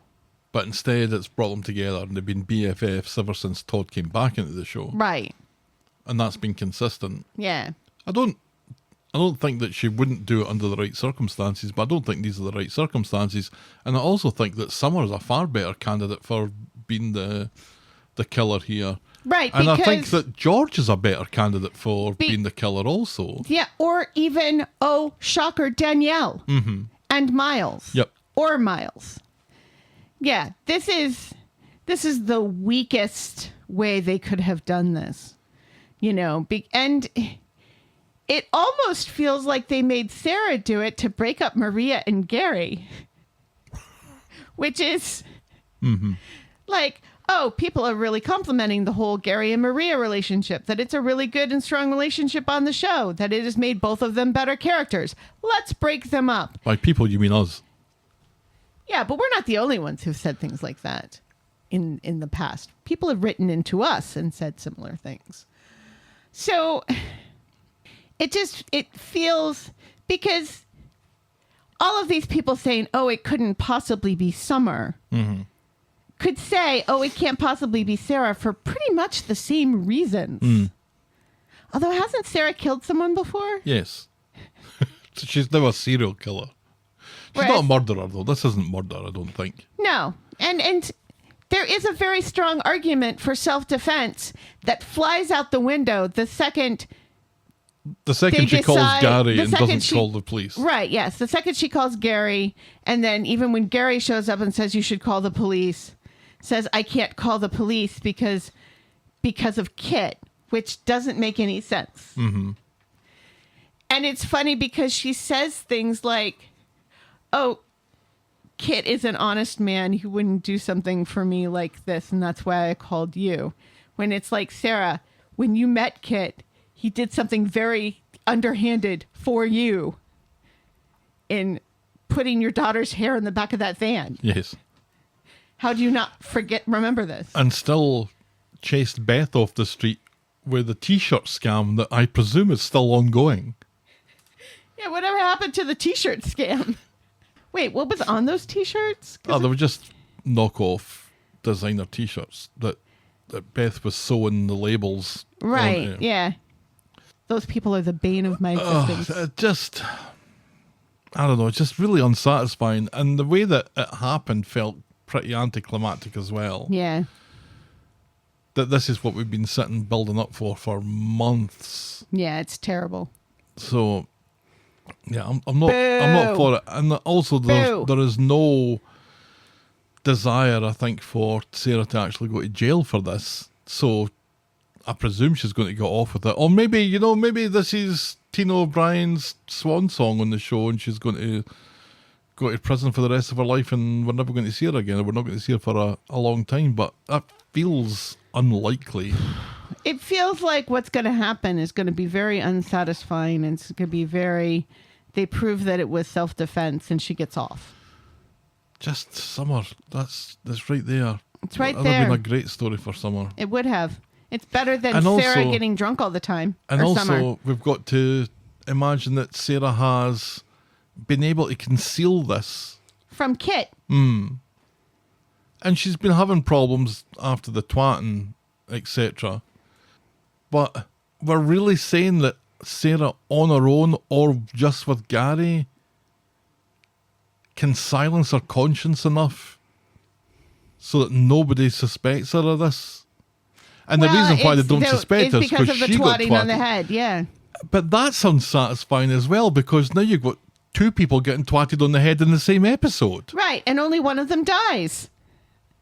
I don't know. And I see, don't this think. is another thing that bothers me about this is that we have seen other people get twatted on the head on the show by other people with a lot more upper body strength than Sarah has, which much heavier things, and survived and been up and walking around like 3 episodes later. No, I think it was really the fall that killed Theo, though, wasn't it? Yeah, but we've seen people fall downstairs who are in much worse condition than Theo was in when he fell down. Poor Alan. Anyway. I mean, again, look at Rob Donovan. He should have been dead, but instead he was running around and hiding behind porta potties. So Sarah hurries down and she checks the pulse. There's no pulse. Then she phones Gary and he's along in a flash. Why would Gary even show up for that? As she explains that Theo was trying to kill her. He finds out where the murder weapon is, it's still up in the scaffolding. And then he tells Sarah to And he go wipes it down. clean up and make sure she's seen for an alibi. And then he'll take care of this. He gets Theo's phone. And when he's getting Theo's phone, I'm immediately thinking, that's Theo's leg that's just moved there. But people have been telling me it was Gary's leg. And I don't know, it's difficult to tell. It's so dark. And then he texts Danielle from Theo's phone for some reason. And then Sarah goes back to the Platt house where Jodie twats her over the head for no reason. Flashback over. This is maybe the best part of this episode is when Gary says that the only reason that Sarah called him and said a kit was that this was the only way that she could keep out of jail and save her relationship. Yeah. So that was fairly insightful from Gary. Right, yeah. Because Meanwhile, he and Maria are fucked, all because he did her a favour. He leaves her to it and goes home while Sarah shits herself at the thought of doing the same. On Tuesday, Gary has slept on the couch and has given Maria a wide berth, which has annoyed her immensely. In the salon, he apologises for everything, but before he can explain any more, they're interrupted by an old dear looking for a haircut. In the builder's yard, Sarah checks in to see if Gary has grassed her up, and he hasn't, but he's still furious with the situation. and he's like, why the fuck are you here? Right, seriously, Leave stay me away the fuck from me. alone. Sarah warns him that Kit will arrest him sooner or later, so Gary tells her to fix this any way necessary, and he refuses to do time for her, and he's not going to lose everything for her. Yeah. Back home. Fair enough. Yeah, absolutely. Kit's about to get ready for work and is quite giddy that he's had some epiphany about the Theo case. He's put stuff in his man bag and heads off for a shower, and when Sarah goes snooping, She finds the ring box and she opens it. What the fuck are you doing? Kit asks. Not in the shower at all. She says that she's looking for a pen, which is a great excuse, but for some reason Kit doesn't buy it. And then for another same reason assumes that Bethany or Brody has tipped her off. She blames Brody but says it wasn't his fault, which is kind of, and I really don't know why Kit thinks any of this is what's been going on, but anyway. Right. Well, it's all for now, says Kit. Sarah pouts and tells him that it's not too late, but he's going to work without having a wash and tells her that it'll have to keep. Meanwhile, Todd sees Gary in the pub and tells him that he knows. Gary threatens to speak to Kit. Well, do what you like, Todd, says Gary. I'm not the one that's going to get hurt out of this. Todd goes back to Sarah's and announces that Big Brain Todd has solved the murder. Uh-oh. It was Gary what done it, and Sarah's covering. Sarah snaps, tells Todd that he's an arsehole for playing amateur detective, and suggests that he leaves us to the real cops, and she storms off, telling Todd to go suck her balls. That's another weird thing about this, is that Sarah hasn't denied that she's having an affair with Gary to make Todd think that that's what's happening, but all that does is make Todd more focused on what Sarah and Gary are doing. Right. And how they're reacting with each other. Yeah. And the fact that it doesn't seem to bother Kit, and he's not shouting at her and accusing her of having an affair. No.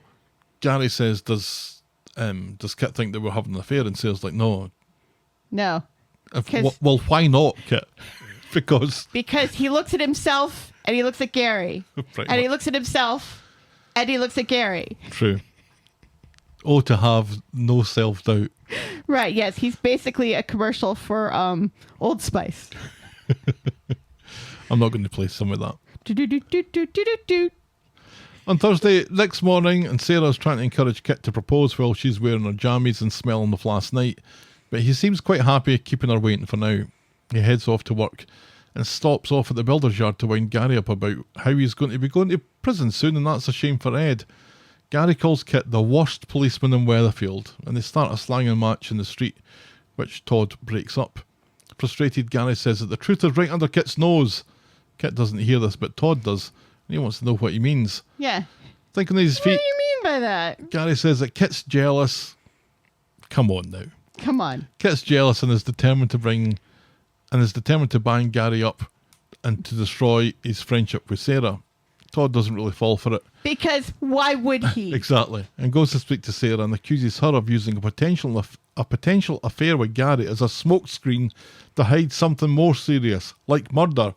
And he makes her swear on the life of their dead child. They've been bringing up that dead baby an awful lot. So much. And she finally snaps and confesses that she was the one what knocked Theo off the scaffold. Todd is shocked at this and that she was prepared to let Summer carry the can, but he forgets that he was in the firing line too at one point. He doesn't credit Sarah with the intelligence to carry this out on her own and reckons that Gary... Which is true, but also hilarious. Gary must have been her accomplice. She says she was the only one involved. She explains the taunting from Theo about Billy and how she thought he was going to kill her, and then she called Gary to help afterwards. Todd can't believe she wouldn't call Theo an ambulance. Theo, you're an ambulance! Or call the police, or call Kit, or call him for that matter. And he storms off and heads back to his mum's where George has been terrified by Christine in a face mask. And which is hilarious. He calls her Michael Myers, and she does have a Halloween look about her. Right, yes. Because it's a white face mask. He asks if he can move back into his own house. Christina and George are only too happy to welcome him back. They're like, why are you even asking that? Sarah, meanwhile, is getting pushed in the Rovers while Gary pretends to be really interested in the floor, and Maria quietly fumes. Todd asks for a word in the backyard where he explains to her that he hasn't grassed her up to the cops because enough people have been destroyed thanks to Theo, but he curses her for robbing him of his chance for justice and tells her that he loves her, but he can't have her in his life anymore. He kisses her on the pow and then leaves. Yeah, that was pretty powerful to me that Todd is able to say, this is over. Yeah, and this is why this is over. I can no longer be friends with you. Mm-hmm. So Sarah now is focusing 100% on getting rubbered and getting a song on that fucking jukebox if it kills her. Yeah, because all this time she's been getting drunk because she thinks she's going to jail. Mm-hmm. She's like, this is my last moment. These are my last moments of freedom.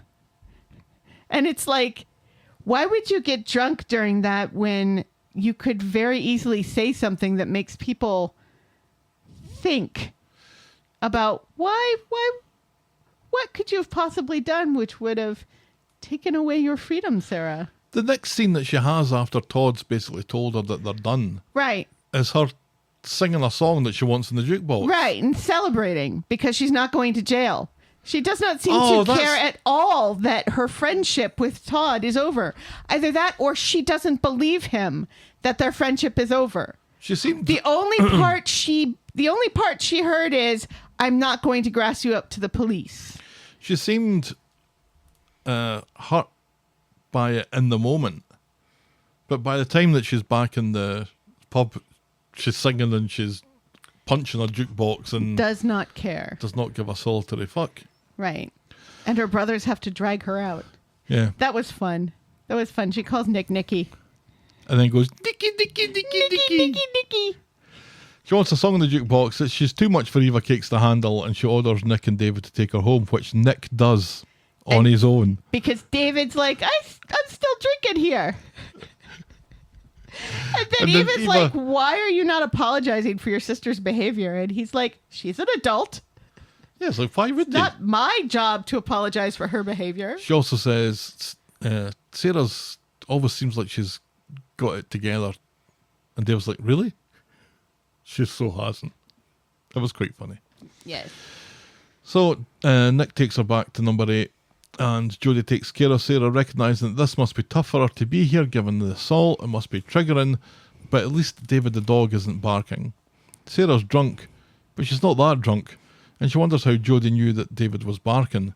Well, he's a dog, says Jodie. Yeah, that's what he does. And she quickly goes to bed, leaving Sarah to stare blankly into space, where I hope she's realising that Jodie is her mystery attacker. And that is how we end this week's episodes. I feel like we've said it all already, haven't we? Well, we've said an awful lot about the murder and how unfulfilling it is that it's Sarah. Right, and that's compounded by her behavior afterwards. Mm-hmm. Because she very much still feels like she's very much only thinking about herself. Right. She's not concerned that Gary might go down for this. She wasn't concerned about Summer going down for this, because that's one of the main things Todd confronts her. He's like, you were going to let Summer go down for this when you knew you were the one who murdered him? Mm-hmm. And she's like, oh, well, there was no evidence. They were never going to send her down for this. And Yeah. Todd's like, do you live in the real world? Because that happens all the time. Yeah, That they're called miscarriages of justice. That the wrong people go to jail. Mm-hmm. Granted, usually they're not white or young and female, but it still happens. And she does not seem to care at all. Something else she doesn't seem to care about. about Gary. She doesn't seem to care about Harry either. No. You'd think that she would be distraught because she would lose access. Gary is more concerned about losing access to his kids than Sarah seems to be about Harry. Mm-hmm. And I don't know, maybe it's because he's had too many faces, so she hasn't been able to She doesn't know what keep she- attached to one, She can't think of what he looks like at any given time. right? She can't even remember. But like, she doesn't seem to be all that concerned about her relationship with Kit either. She kind of makes a joke about the fact that she was like sleeping on the couch, you know, and like making jokes about the fact that, you know, that she's missing Christmas because she doesn't know when Kit's going to pop the question now. Mm-hmm. Like, that's her focus. Yeah, because that's going to solve everything. Yeah, that's apparently. the most important thing, Sarah? Really? What about Jodie outing herself as Sarah's attacker? I mean, it's not the first time she's outed herself. She's not clever. She is not clever at all.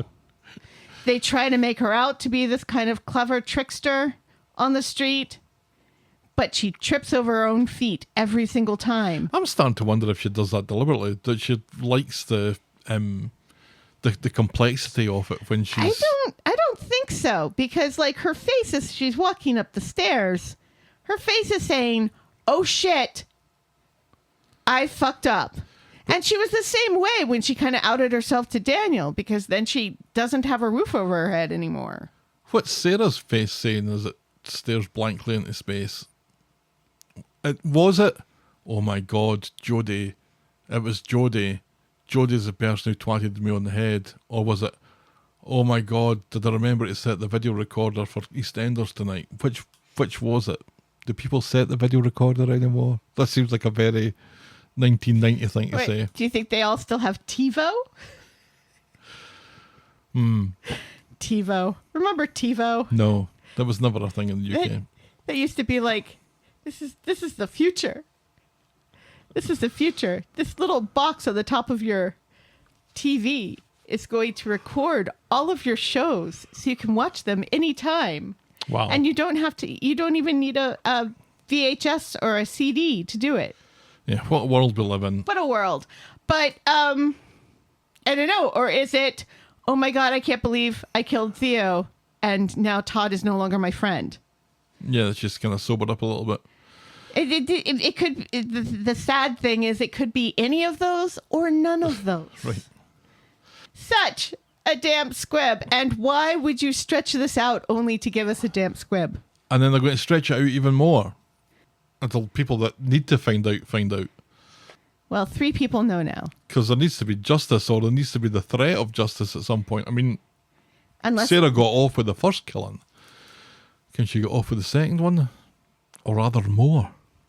She was in Milan for a while when we weren't seeing her every week. So who knows what she got up to? She could have possibly thrown some bodies down that sinkhole and we'd never know. Never know. Oh well. Yeah, I think we've done that to death. So that was the week. There was Coronation Street. Helen, what was your moment of the week?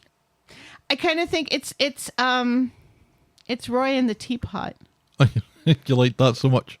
Yeah. It was a bonny teapot. Yeah, and it was a very sweet moment between Roy and Nina, because here, we get this juxtaposition of Dev, and don't get me started on Dev freaking out about his daughter moving across the street when his son has moved to Mumbai, which Asha points out to him, and how much things like that get my goat.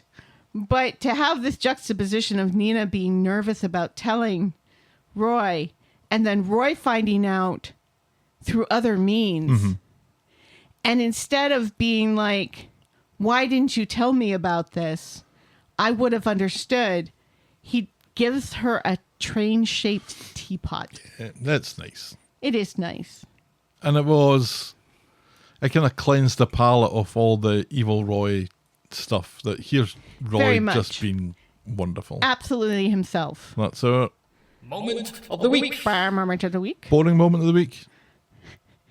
Is it bad that I want to say the dinner party? Oh, I like the dinner party. Is it sad that I want to say it's the flashback of Sarah killing Theo? I think it's that. But I actually liked the dinner party. I thought the dinner party was a lot of fun. I liked the stuff between Maria and Sarah.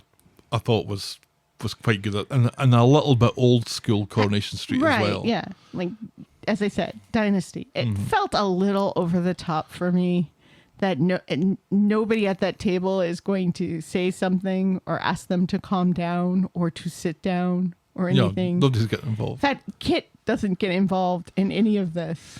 But I think Sarah being the killer, So boring. I think that's her. Boring moment of the week.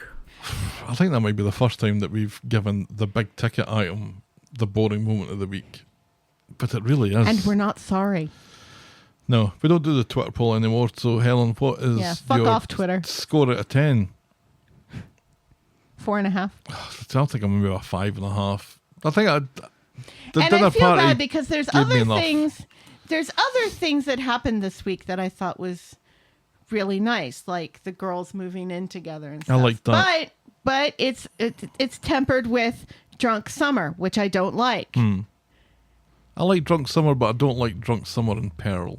And you know what? I also don't like the way that they've moved around the episodes for the World Cup. Oh, it's awful. Because to have like 2 days in between the Tuesday and the Friday.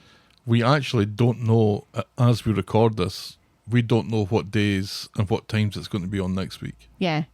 And that kind of sucks. It's hard to plan your life around Coronation Street when you don't know when it's going to be on. Seriously.